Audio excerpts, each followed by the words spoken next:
I got things that I'm giving in advance. Don't gotta wait till I see it in my hands. Don't see it now, but I learned to trust. You could do a lot with a little song, so I'ma let you hold. I grew up at like I guess a smaller Pentecostal church, right, John? We out here. There you go. And I guess I had grown up just kind of like singing, playing guitar, but that vision of Pastor John, like really investing into younger people, like when I was serving at Ignite with y'all, that's when like my actual leadership qualities was pulled on. And like even practical stuff like the in-ear monitors that we use and tracks and stuff, like super big spirit of excellence that I see now. And there's been a lot of good people like our boys Austin, Eli, Gio, the LTC season 2, Mikey, Sam, like a lot of good, talented, like God-fearing young people have come out of this ministry. Absolutely. And that's like definitely a big heart behind what y'all do, right? You're still serving here. Yeah, Core Valley for us is building the next generation. So Yeah. real focus on that. Yeah, Rick, I have so there's one point I do want to hit.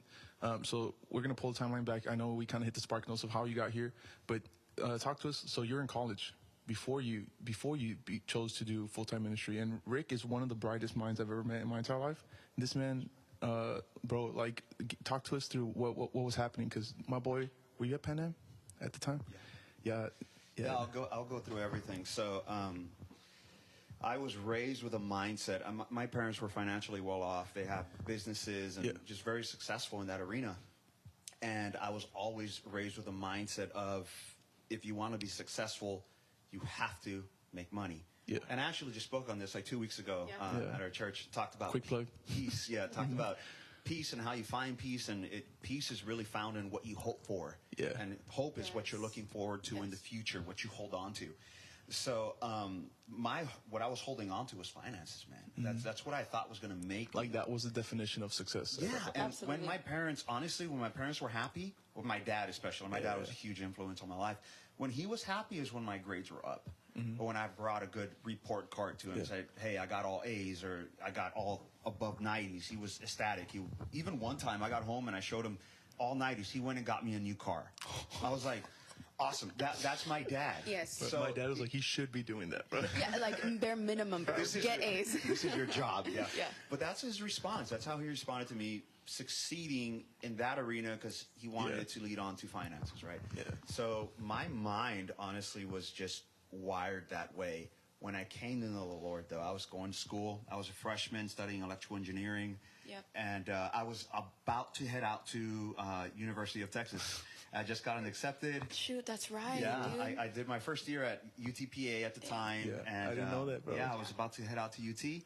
And January 10th, 2010, I had a really rocky moment, man. Honestly, it was a really hard night. Extremely hard night. I look over at my best friend, Ben Garcia. Yeah. He was on another podcast, by the way. You got to check that one out. He's coming out, season 2. Yeah. Season 2. Yeah. So during that time, I called Ben and literally said, dude, I need you to come stay at my house, man. Here I am, a 19-year-old dude. Yeah. And I'm saying, I need you to come stay because I don't know what I'm going to do. I can do something stupid. I was just angry, hurt, all sorts of emotions going on. So he came, stayed at my house. And right before I went to bed, I looked at him. I was like, tomorrow I'm going to church and I'm changing my life. I'm done with this. So I woke up the next morning. Saturday night, we're out partying, man. 3 in the morning is when I tell him I'm finally going to bed. I was like, dude, I need to go to church. I got to change my life. So I show up Sunday morning, altar call, same thing. During worship, Star Funk, I mentioned to her earlier. Star stops everything, man. Yeah. She's a worship pastor. And she just says, you know what? I feel like God is calling the youth to the front. God's calling the youth to the front. And I was just like, bro, you got to understand. Yeah. Like, I never doubted the existence of God, ever. Like, I knew he grew up in a Christian school. I grew up in a Christian school, Christian home for the most part. It was a little rocky. But I would go to church and people would tell me, like, hey, you're called to be a pastor. And I'm 10 years old, dude. And I'm like, no. I'm trying to play Dragon Ball right now. It's like, that's not what I want for my life. Yeah. Can I pause you real quick? The story? Which one? There's a lot. Go ahead. Real quick. So I grew up like metaphysical new age. My dad was actually, or he still is, a spiritual leader in one of the churches that I grew up at. Yeah. And so I was like open to spiritual things, but like Jesus is the way, right? And I didn't know Jesus was the way anyway. So we would, through our relationship 2 years before this guy and me got saved, I'd be like, let's go to my dad's church. Let's go to my dad's church. And he'd be like, I don't want to go to church because people are going to come up to me and they're going to tell me I'm going to be a pastor. And in my head, I'm like, what are you? You suck. Like, we suck right now. Like, you're not. What are you talking about? Where are you going to be a pastor from, bro? Yeah. I know a mess, I know dude. you're dirty laundry, business. Like, we need to go to church because we're a mess, right? Anyway, that's what he's talking about, is because all throughout growing up, people in churches would come up to him, obviously people who hear from the Spirit of God, and they'd be like, you're called to be a pastor. This is a call on your life. So this guy had like a legitimate aversion to it, because remember, money equaled success, and you're not in ministry for money. Yeah. Right? So just kind of putting a bookmark there because it's important. Yeah. Quick point. So where was I? So you were Showed up. Yes, I showed up to church. Star Funk calls you out. Yeah. The youth are coming. Yeah, so I would literally tell her, like, I want nothing to do with church. I want to do this. I want to do my own thing. So when I looked at Ben, I said, dude, I'm done with this. Like, I'm going to church. I'm changing my life. I knew what that meant fully. Like you were surrendering to this call that's been. Exactly. More than just like, oh, yeah, dude, I'm going to start posting scripture and stuff. And I knew what it meant, like literal a death to self. Yeah. So Don't hate on the scripture posters. you got to show it, not just talk it. Yeah. So at that time, that's what it meant. So when Star said, she stopped worship. You got to understand, this is a mega church. Yeah. And mega churches, this isn't common. Like, for them to stop, unfortunately, you see a lot in mega churches where the flow of the Spirit just doesn't. It's not something It's that's more like, okay, we got a plan. We got to go from here to here to here. We got to Do stay what PCO says. within 55 minutes for the service because we got another one, and I that's like usually PCO. PCO I is like great. PCO. But a lot of times you don't see that flow of the Spirit, and just like, you know what, this is what God wants to do right now. So when Star did that, it meant something. And she's like, we're stopping service. Again, I'm not even sure what Pastor John's thinking at the time. Like, dude, I got to preach. I got to have a whole thing set up. But I like one thing about Pastor John is he's so open to this kind of stuff. Yeah. So her stopping and saying, you'd come to the front, dude, it broke my heart. Like you felt that pull on you, Dude, bro. the song that was playing was... Came to my rescue. Yeah, Came to My Rescue. Hillsong? I called, you answered. That song. So I'm sitting in the seat. Everyone else is raising their hands in service. I'm sitting in the seat bawling, dude. Because I'm like, it hit me right in the chest. Like, I was praying, God, help me. And then that song, I walked into that song. I walked in late. That was the third song of service. And I walk into that song, and I'm just sitting at the edge of the seat, man, just bawling. Yeah, and when she says, God's calling you to the front, dude, I was like, Yeah, he's calling me. what? I was Like, like, we're done. how the heck? So I knew, like, God, I know you're looking after me, man. So I just ran to the front from that day on, brother. It's just never been the same. Yeah, man. Quick footnote. Bold move. 3 in the morning, you're partying the night before. I think a lot of people will get stuck at that moment and be like, man, I'm not worth nothing. So you came, man. Yeah, quick.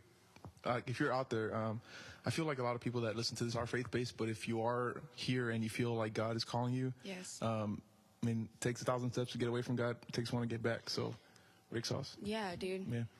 Nikki, love you want to expand on it? God, yeah, just real quick. I'm like, Pastor, yeah. real quick. And this is for you. So you're saying you have people who are not faith-based who watch your podcast? Yeah. Okay, cool.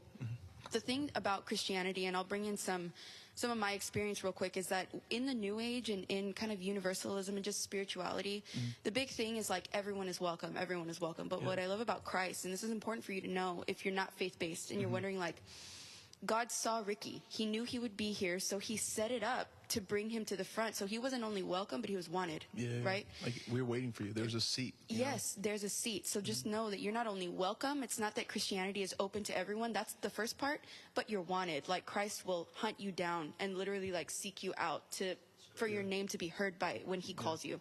So that's just that's for someone. Beautiful segue. Another point that I did want to reach. So a big point, reason that I wanted to bring y'all on is because a lot of times we see like couples in ministry, it's either like it's a pastor and the pastor's wife, or vice versa. And y'all are like, I mean, we talked about it last night. Like, it's rare that both of y'all are pastors and both of y'all have your own thing that you're in charge of. So kind of talk to us through that dynamic. Nikia, you can start us. Yeah. The first thing is that when people are like, "Oh, you're the pastor's wife," I'm like, "No, I'm pastor. He's the pastor's husband." No. Yeah. So we're associate campus pastors. So what we do a lot is we're actually in the office that Ricky works out of. Yeah. So a lot of what happens in this office, and our pastor, he looks to Ricky, really, he's the executive pastor, to get the day-to-day done so our pastor can preach. So it looks a little bit different than what you would typically see. Like, we're not in the pulpit every Sunday, but we can take stuff off of our lead pastor's plate, Like behind the scenes. behind the scenes, so that all he has to worry about is like the big things, fry the big fish. Yeah. And you find this a lot with, I mean, I love our church name, the Family Church, because it's really, as you see family, just the heart behind the family unit. It goes all the way back to what you're saying, where, there's two people hired on. You don't see that typically in church. And it's true. You don't. Yeah. I'll tell you why. Yeah. Because if one gets fired for whatever reason, guess how many you lose? Two. That's why churches hire just one spouse and not the other. We don't do things that way. If you look throughout our history, we have, I mentioned Star and Nathan Funk again, right? They're hired on. Lee and Olivia, they're hired on our staff. Aaron and Danielle, incredible people, all hired on our staff. Yeah. Me and Nix, we're chilling. Yeah. And then we have, how many more we have? We have quite a bit. Oscar and Karina. All these are couples that are hired on here at the Family Church. Yeah. And we really believe in the family unit. We believe in men and women being empowered by the Spirit, being able to speak the message. Yeah. So, yeah, we see the move. All those couples you named, all y'all had your babies like around the same time. Dude. Yeah, so like there's a whole generation of Family Church babies. There's a baby boom. Hey, at least 5 babies in 5 months? So our marriages at the Family Church are healthy. Yes. There's a little baby boom. Quick plug. Post-COVID. Uh-oh. No doubt. Yeah. Can y'all also touch on, this is like outside of ministry, socially, I've seen y'all, like, I'm just going to be transparent. After this, Rick and I are going to go eat dinner with some of the boys, and Nikki has family in from out of town, and she's going to go do her own thing. Yep. But y'all both are like a super dope example of like, you're a unit, a family, but you're both also your own individual person. And there's like, if you want to expand on the boundaries, the communication that goes into doing that, because a lot of couples, it's more like, I don't know, like one can't live without the other one. You go where I go, and you're where I'm at always. Yeah, because if I'm in a relationship, I want that kind of vibe where like if y'all teamwork it, like one of y'all's taking care of the babies, one of y'all's going to the gym. Like it's not, I don't know. So talk to us about the dynamic of that communication. Do you want to talk a little bit about where we came from? That would help. That's huge. That's actually what I was going to talk about. Yeah, start there. Yeah. So 2010, Ricky gets saved January of 2010. I get saved February of 2010. We had been dating for 2 years at this point. Toxic. Super toxic, dude. We started dating. I was 15. He was 17. Like, I was going to say... We were living together. Yeah. And you in high school. In high school. What? Yeah, dude. He had his own little cabin kind of like on his parents' property, but... I had my own little house. Mm-hmm. What? And my parents, like, so I would just stay summers there. You shotgunned at Nikki. Dude. That story. Okay. Quick. You go. Quick pause and then come back to the story. Make my head big right now. Tell me. So I'm at a party, sitting in the dining room, and we're playing, I think we're playing Spoons. Yep. Yeah. And 3 girls walk into the front door. She happens to be one of them. As soon as I see her, me and my friends had a stupid rule. You shotgun a girl. So bad, dude. Yeah. So, like, what that the means audacity. Is, like, if you see a girl and you like her, it's like, hey, shotgun that one. That means that you have first dibs to try to talk to her. How did you know she'd like you back? That's the game. That's the game. This is Chase, Nikki. That is Little did you know you shotgunned me for life. So I see her, man, and I was like immediately attracted. It's not love at first sight, whatever. Yeah. I saw her and I was attracted to her. 10 out of 10. So Rick, that's all Ricky. My friends real quick. My friend Mark was sitting right next to me. Yeah. I'm like, hey, brother. And all my friends were actually around the table. Shotgun that girl. Nobody talked to her. It was a rule for us. Like marking your territory kind of situation. You go for it, man. If you fail, then we're all, it's just... Free game. Yeah, it's a fresh hunt. And Nikki, you were telling me you were there. Like, you shouldn't have been there. Bad. I shouldn't have been there, dude. I was 15. Yeah, we're not at church at this time. We're literally in high school doing the typical Dude, y'all were babies, man. Y'all were babies, I look bro. at little kids now, 15, 17-year-olds. I'm like, what were we doing? Somebody shotgunning my little sister, bro. Yeah, so I see her, and I'm like, hey, shotgun that girl, and the rest is just... It worked. Yep. Okay, so fast forward back. Y'all are living together. Obviously, it worked out. The shotgun worked. Super toxic. So we got to a point in our relationship where jealousy played a huge factor in both of us. Like, both just extremely jealous because of insecurity and everything else. So I didn't have any guy friends. He didn't have any girlfriends. I didn't have any guys' numbers in my phone. He didn't have any girls' numbers in his phone. Not even your dad, dude. Yeah, my dad barely. Like, my dad and my brother, and that's it, right? So... we were like, since we were living together, we lost every part of our lives except for each other. Yeah. And since that was the only thing that me personally as a female found like identity in. That's my big thing, is walking out of finding my identity in him and finding it in Christ, obviously. Where I went, he went, and if I didn't go somewhere, he didn't go somewhere, and vice versa. Bad for years, no, dude. bro. Y'all were together all the time then. If you were living together and had the same, and All you were, the time. this was your friend group. That was it. Yes. That's it, man. But if you really think about it, at least this is how I feel. I think most couples operate that way. No, not dumb. And To a degree. Yeah, it's just like, dude, do your own thing. So, Well, you have to do life together to some degree. absolutely. Which is what especially you did. in marriage. Like, yeah, absolutely. But it does come to the point where we lived in that. We saw the filth in that. Yeah. We want nothing to do with that. Like, I can say this confidently, and she can attest to this, I believe. I'm not a jealous guy at all. Like, I have complete trust in her. Yeah. And the same thing with me. So she can go out, be out half the day, and I have not a worry in my mind. I'm like, whatever. She's doing her own thing. And she does the same thing for me. So it brings a lot of peace. And again, living in that, now coming out of it, I see how damaging that is. Yeah. So we try to do our own thing. Like you just mentioned, we're going to get dinner after this, Khan's Grill. There you go. She's going to go do her own thing, and we think that's Like, a healthy. there's no stress. Yeah, absolutely. No. It's a healthy way to live. But obviously, this isn't how we live all the time. We're going to go home. We have our home. We have our kids. We have two, so so there's Dad's plenty gonna that we be get home. to do. There's plenty that we get to do together. Yeah. But we find it healthy to just, hey, have some safe distance. Have your friends. Yeah. I have my friends, and you have to operate that way. Yeah. Some more of the story. You guys got to this place because you saw how bad it was before, and then once you came to Christ, that was. And we see the highlight. value. Oh man. Okay. So once jealousy was stripped off, Yes, once that's the good. the lack of trust was stripped off, now in my mind I don't feel like I have to. That's huge. It's, dude, I trust you. Yeah. Yeah. And one thing that Craig Rochelle says all the time, I think is really good. He says trust Yes. is given, mistrust is earned. Yeah. Yeah. So at the very beginning, you give people you trust with your coworkers or your friends. That's default. You give them your trust. Not you have to gain my trust. That's not good leadership. Yeah. But you have all my trust. If you give me a reason not to trust you, then that's where we go. But yeah. Midway point of the episode, I warn you guys. Do it. No Cash App challenge. We're doing a social media deep dive. So what we're gonna do, I'm gonna show you actually 2 pictures. Oh, yes. Because I want to like kind of alley-oop it for a conversation piece that I want to hit. I'm gonna show you the picture on my phone. Nate's gonna put it on the camera so people can see what we're talking about. I have 2 pictures. This first one I'm gonna show y'all right now. Please look at the date on that. Here's the first one.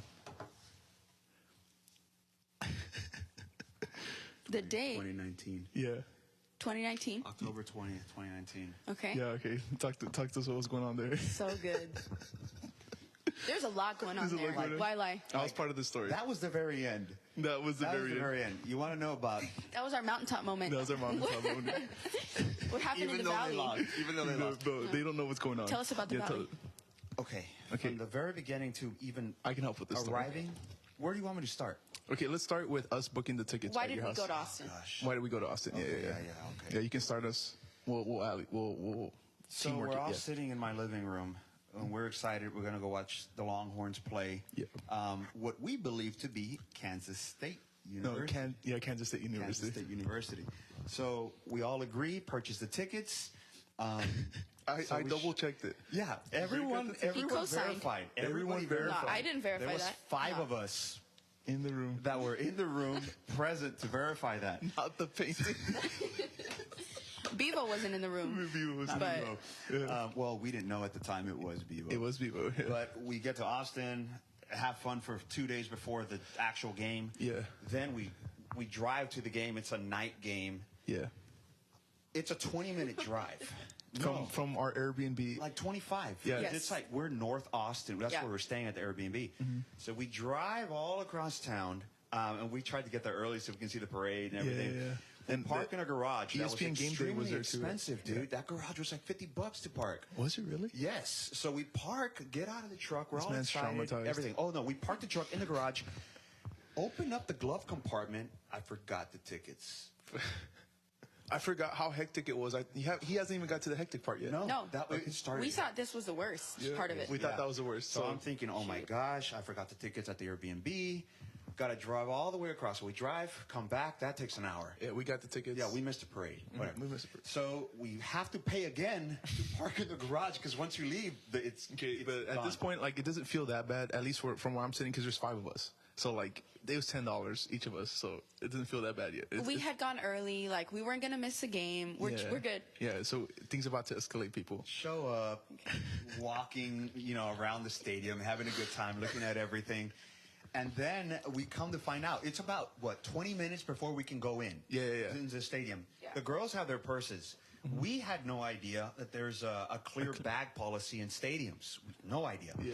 So when we try small town kids don't get out much. going in the first time, they're like, hey, you need clear bags. Yeah. We're freaking out. We're like, what do you mean we need clear bags? Yeah. They have their purses on them. We're parked like 20-minute walk, dude. Yeah, 20-minute Easy. walk away. So if we're going to put the bags back, one of us was going to have to walk 40 minutes. 40 It minutes, was either dude. put the bags back, walk 40 minutes, throw the purses away, or the third option, Which is what we went with. which is what we went with. This is what happened. We had to buy a clear bag, so whatever. We split the cost, but we want our bags back Oh, you bought a clear bag? Yeah. I don't remember that part. to dump everything out because we had valuables in there. Anyway, whatever. So we wanted these bags back. It was actually like a sentimental thing. Zoe had a purse that her mom had given her. Jelly had a Kate Spade purse that she loved. We were not going to throw these bags away. We hid them in bushes.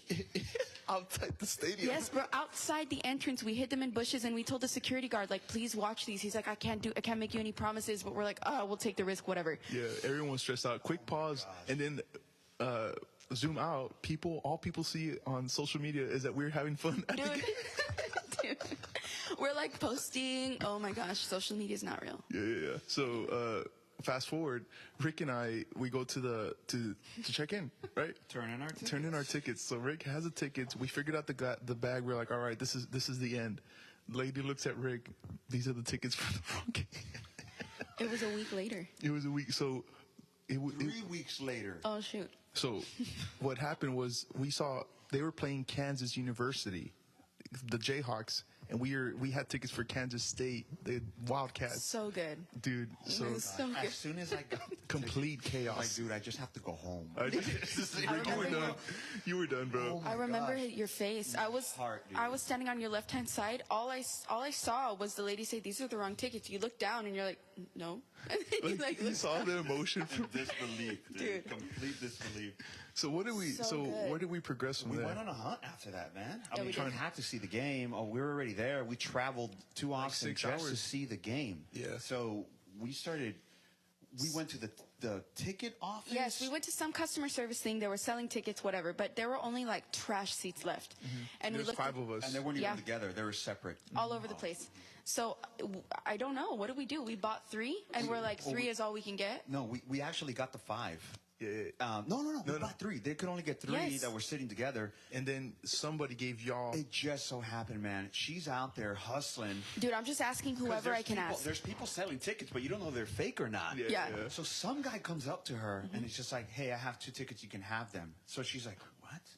I was like, God, I thought they were fake. Bro, we didn't know. We checked in and everything. It Bro, worked. they were amazing. You guys are Yes, sitting on bro. those seats. They were like $300 a pop. Dude. Bro. For those tickets. We were sitting like front and center watching the game. I'm like, dude, what? So Dude, Rick was so close. He probably could have returned a punt at that point. Oh, for sure. And then meanwhile, me, Giles, and Zoe are like Nosebleeds. nosebleeds, bro.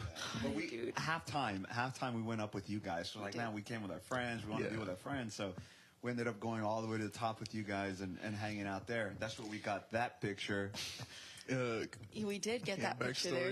Backstory, Rick, ever since that story, calls me Bevo as a form of endearment. So he's I'm Bevo. representing. I'm right there. Yeah, there you go. Crazy story, and then- man. Oh. So the game ends. You get your bags back. They stayed Dude, in the bushes. We went back to the bushes. Our bags were there. Bags in the bushes. We went. Dude, I got saved all over again. There you go. And then at the very, very end of it all, to finish off the night, we're like, oh, what a ride, right? We go to Taco Bell, Zoe and I. We got wings after. But when did we go to Taco Bell and Zoe and I got Baja Blast not knowing it was caffeinated? That was the day before. That was the day before. Yeah. But She was so traumatized, bro. Pluckers at 1 a.m. man. Pluckers at 1 a.m., bro. It hit the spot. It hit the spot. It hit the emotions because we went through a lot. Yeah, bro. But was so good. dude, what's so wild to me? I was like looking back at my archives, bro. Like you could not tell that we're going through all that chaos. I mean, what'd you do with our tickets? Oh, Facebook groups. If you don't like Facebook groups, you need to join Facebook groups. I was like, She's a mom. Mom plug. bro, yeah. I'm a part of like 50. Anywho, I found a buy, sell, trade for UT Austin tickets only. And I was able to sell them to some chick. And we got our money back? We got the money back, yeah. Well, I think we got a little less. You paid for the new tickets. You paid for the... No. Everybody did their own thing, but we got the money back plus 2 of the tickets that were given to us. We ended up We profited. We profited off of that. It's just like what turned into a You take what the enemy meant. Hey. Yes. I've not been to a UT game ever since that moment. I've been We're about traumatized. to be there. I'm traumatized. On Thursday. We'll be there. For sure. Yeah. So at the time that you're hearing this, it's February 3rd, but it's December. College national football. Yeah. Right. Who are they playing? UT's playing? Washington. Okay. Are you sure? Are the tickets right? I verified it. You didn't have this guy proofread them, did? No, I did not. If you see Rick's work social media, do not believe him. Yeah, dude. You don't know what's behind the scenes. Okay, that was a long story. I know, I'm sorry. Yeah. No, but that was a fun story. That's like a core memory in For our sure. friendship from... Bro, was that the same trip that we went to the drive-through zoo? Was The it? two-way petting zoo? The two-way petting zoo. Pet the animals and they pet you. Yes. I don't know. Yeah, We've it been to was. Austin like I 3, think 4 it times. was, It bro. was. So for those of y'all listening, the two-way petting zoo is because we're in Rick's car, and it's like a drive. I've never seen this, but it's like a drive-through zoo, and they give you a bag of food. Yeah, you get There's like llamas. zebras and like longhorns and Ostriches. like Car. yeah, and they like crawl into the car. It was wild, bro. That was a wild trip. That was kind of funny. Yeah. We had a lot happening that trip. We're playing the Lion King soundtrack.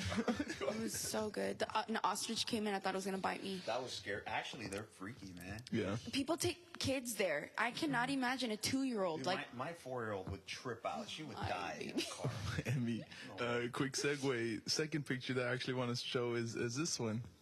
oh, the The baby. people's- Yeah, talk about the babies. So the date on this is November 6th, like a month ago, a little over a month ago. Yeah. We had our second child October 23rd. The bub. The bub. Ah, and boy. this is the first, what is this, November 6th? Yeah. I guess this would have been the first time that they like laid down together. You know, he's a newborn. Two We didn't redhead want her to do babies. anything Rick's crazy. about to cry.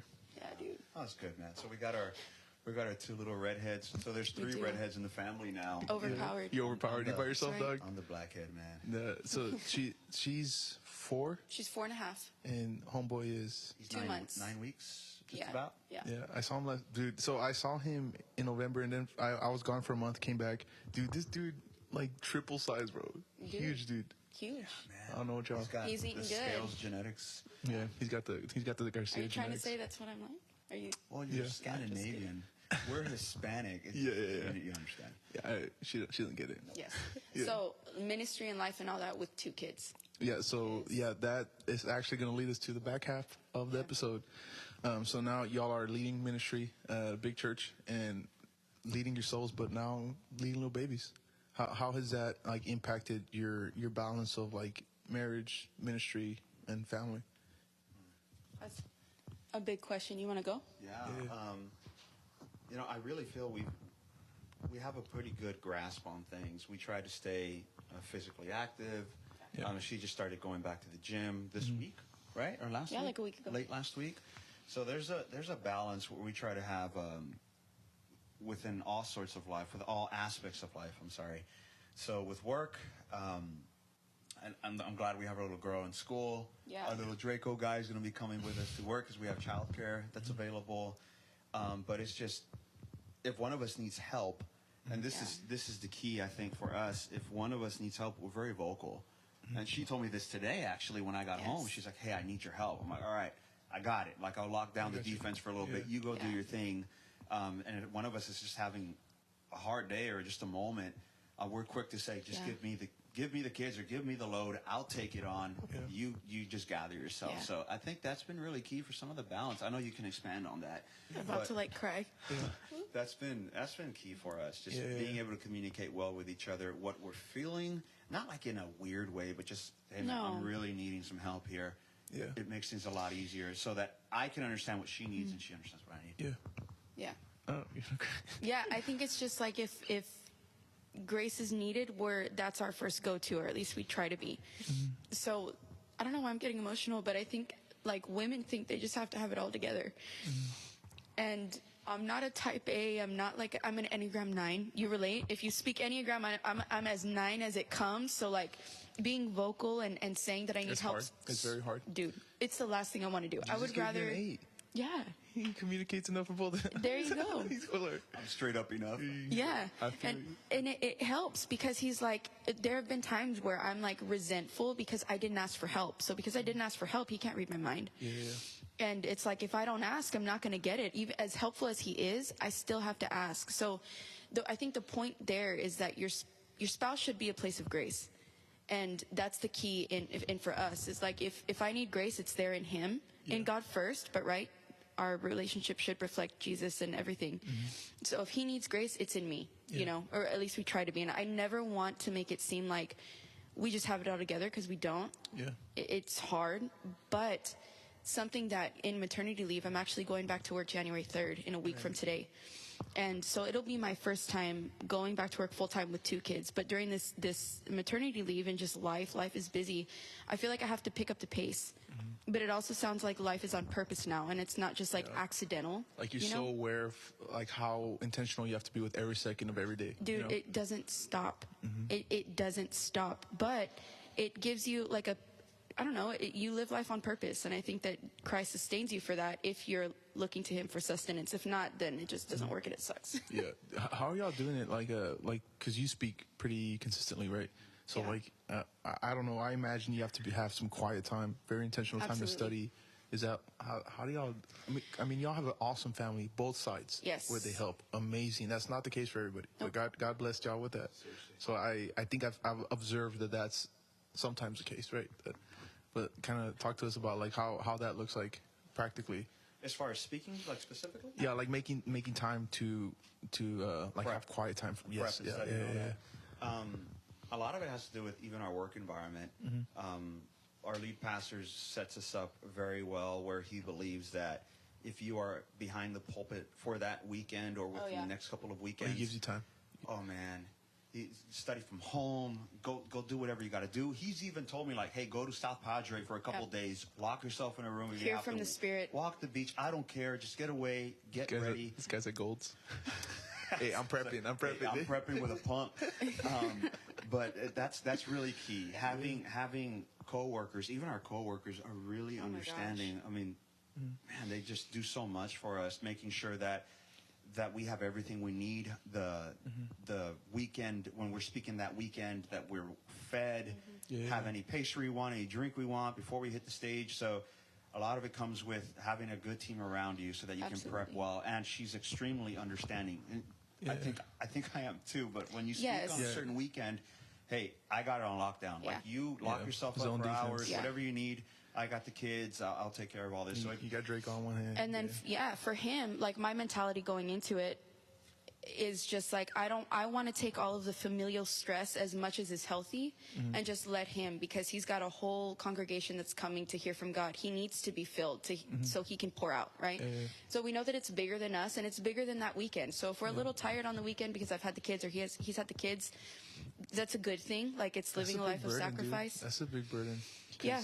Y'all are, pastors. So I'm not gonna deny outside it of is. watching for each other and the babies, how many congregants do we have right now? Close to 4. A few thousand on a weekend between. Yeah, right, that's crazy, dude. Like That's crazy, dude. It's big. Like I never want to downgrade or like demean it and be like, no, it's not. No, it's a big call. You know. So I think that's why those moments where I'm like, I'm juggling both of the kids, but he's got to be ready. He spoke when I was like pretty fresh postpartum. He's been doing weddings pretty fresh postpartum for me. It's like, I know I'm serving God in that moment. I don't want to sound Christianese, but I know that I'm serving God in that moment because he gets to serve God. I get that. Right? I mean, teamwork. Part of that is serving each other. Yeah. I was going to close it, but this kind of brought one more question to my mind.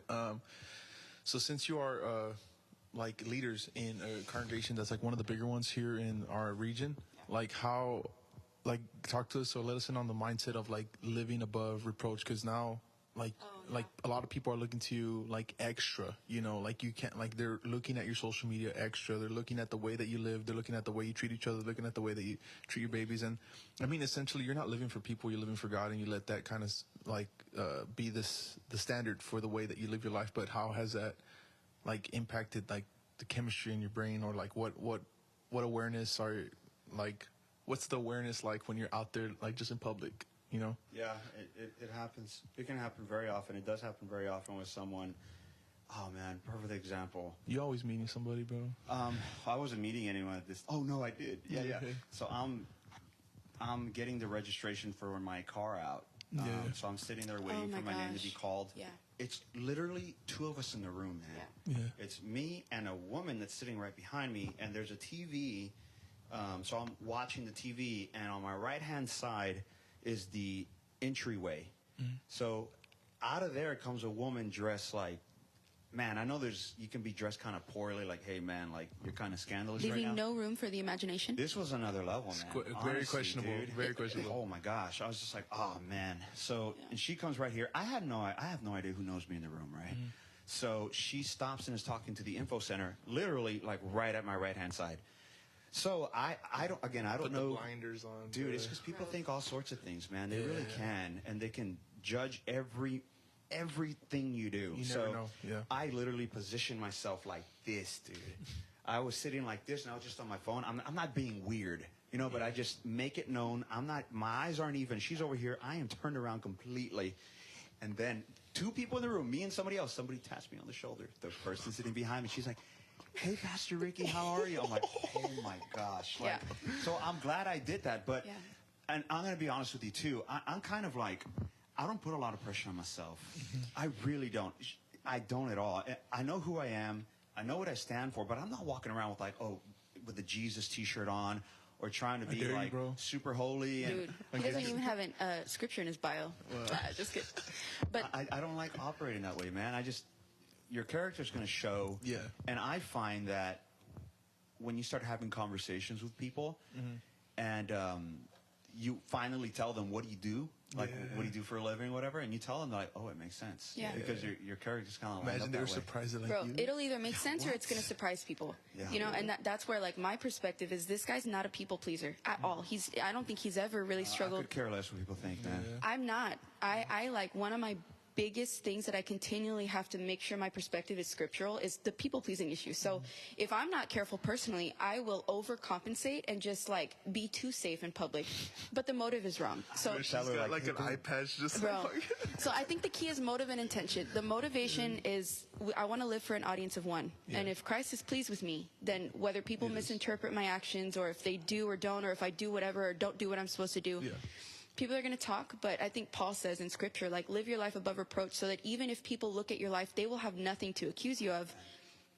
No, you go. No, go ahead. But at the same time, pleasing the audience of one is like, if God's pleased with me, I'm good. And if people aren't, but I'm pleasing God, then as a people pleaser, I have to be like, that's okay. Yeah. You know? You can't live life to please people, man. You really I know. can't.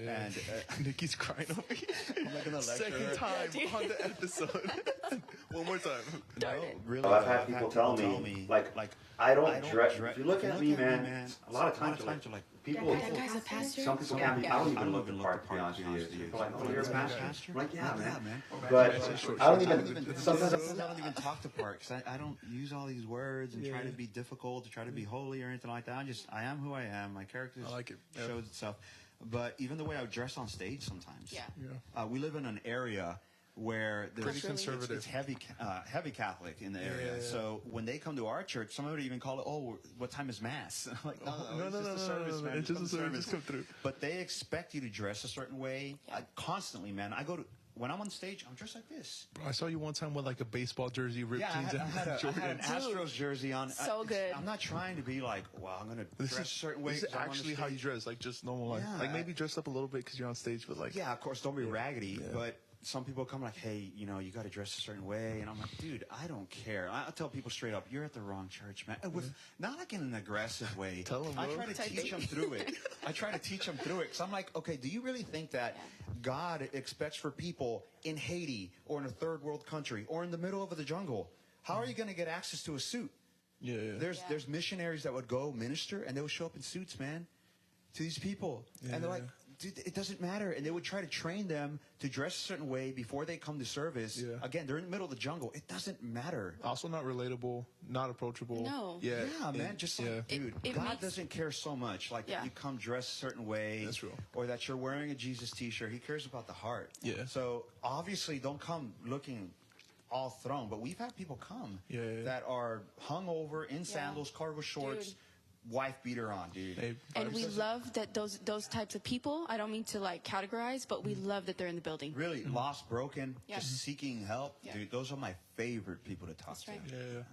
Right. Also, what was I going to say? One thing I did that God did develop a lot on my faith when I was at TFC consistently was that my walk with God became a relationship more than like a behavior pattern. Modification. Because I think when the way my faith was constructed, it was more like the more I went to church, the more I sang, the more I did was like equated more intimacy with God. Works-based. Yeah, and that wasn't the case. Like, y'all gave me space. Like, we'd be leading in youth, and I was able to wear a hat, and it was more about the posture of my heart and my spiritual well-being other than, like, my behavior patterns that week. And then after I was leading out of that place of relationship and intimacy with Christ, like, the motivations of my life leaned more towards, like, living according to his statutes. But I also struggle with that, too, man, like, with, like, just the dressing stuff. I was recently in an environment where, like, I couldn't wear ripped jeans on stage. I was like, that doesn't mean I love Christ any less. Yeah, you know, just, rips and all. I love the Lord. I will say, you do have to live above reproach. Yeah. Hands down. You got to be careful with what you're posting, what you're wearing, all those kinds of things. So you don't want somebody to question Christ being, you know, what you stand for and all that. Yeah, but you can't live life where you're, like, constantly almost scared of what people think. Like, just be who you are. Base it off of the Bible.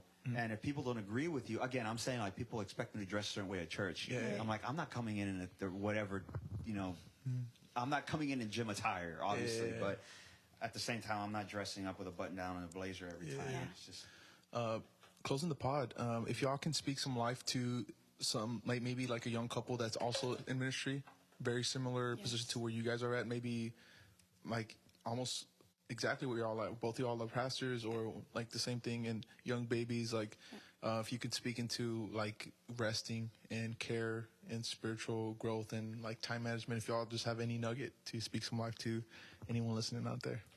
Yeah. I recently heard someone talk about just a small lesson from the life of John the Baptist, and I thought it was so good. It spoke to me. I haven't like talked about it because it's fresh, but it applies. Is John the Baptist, right? He came to set the stage for Christ, whatever. He was confident in who he was, but he was comfortable in who he wasn't. So he said, like, I'm not the Messiah. I'm comfortable with not being the Messiah, but I am confident that I'm the forerunner, right? Like, I'm going to pave the way for someone to come and meet Christ. So I'll speak to the woman's perspective or the wife's perspective is like, I'm comfortable that I'm not him and that my call isn't his and that my voice doesn't reach where his voice goes and that I don't influence maybe the same types of people or in the way that he does. But I'm confident in who God's called me to be. So I want to be who God's called me to be, right? That's good. Because it's like that. I'm going to answer to him. I don't answer to my husband. At the end of the day, this is for Christ. And I think it's really easy to, as a wife, be like overshadowed, or at least the temptation is that like, I don't know if my call is as impactful as my husband's. I'm comfortable in who I'm not, but I'm confident in who I am. Man, if there's a couple out there that's just starting off in ministry and is looking forward to things that are coming in the future and they have all these aspirations and goals for themselves, I would just encourage them just kind of hit the brakes on everything and understand that really get guidance from the Spirit of God. Like, what do you want me to do today? This just happened very recent. I'm speaking off of fresh revelation, honestly, for myself, because she knows this. I'm the kind of individual that I set goals for the future, and this is what I'm going to accomplish, and I try to hit it hard, and I try to make it happen. Many times I can try to make it happen with my own willpower, whether it be here at church or a business venture we're going on, whatever, but I work hard to make it happen. And I'm laying in bed one day, and this was about 5 months ago, and dude, I was feeling so heavy, man. I was like, God, I'm failing at all these things. Like, there was certain business ventures I had taken, and they weren't panning out. It was things were going south, and I had all that weighing on me. Yeah. Then things at the church were really heavy during that time. Yeah. I had taken responsibility as lead pastor of the church for about 3 months while our lead was on sabbatical. Yeah. So I had all that just on me, man. dude. So I'm laying in bed. I got a pregnant wife. I got things I'm looking forward to in the future. Things just seem to be going south. And I'm crying. I mean, she has no idea. I bought the wrong tickets. It was just a lot. Wrong tickets. God. You were crying. Yeah. I was don't do not that. like, but like I was teary-eyed, man. I felt so much pressure to the point where if you've ever felt this before, and it happens a lot, okay? And a lot of people say, oh man, I'm talking a lot. I'm sorry. No, you're good. A lot of people say, hey, you know, ministry's hard.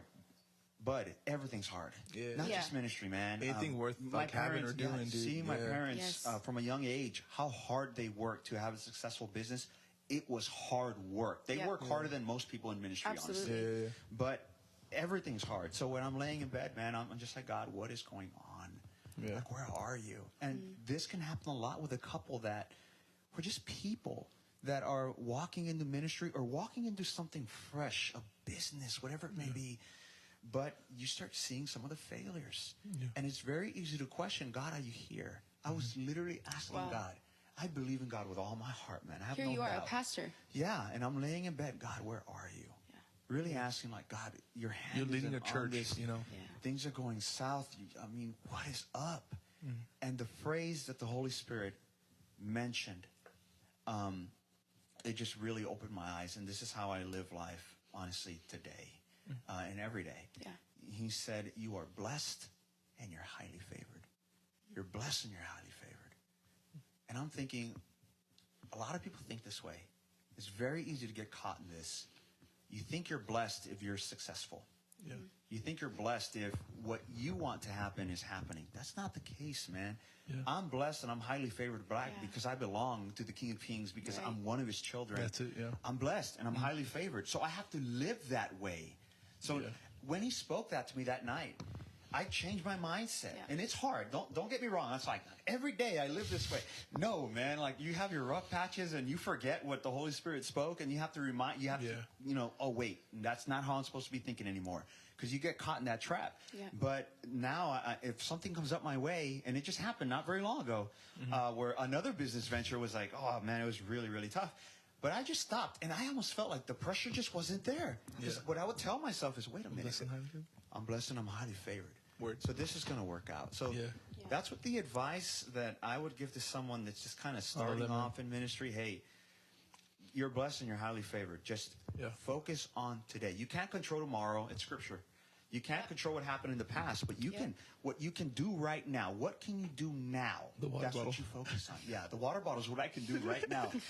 But that's how you have to. Man, bro, there's a lot of things that we didn't.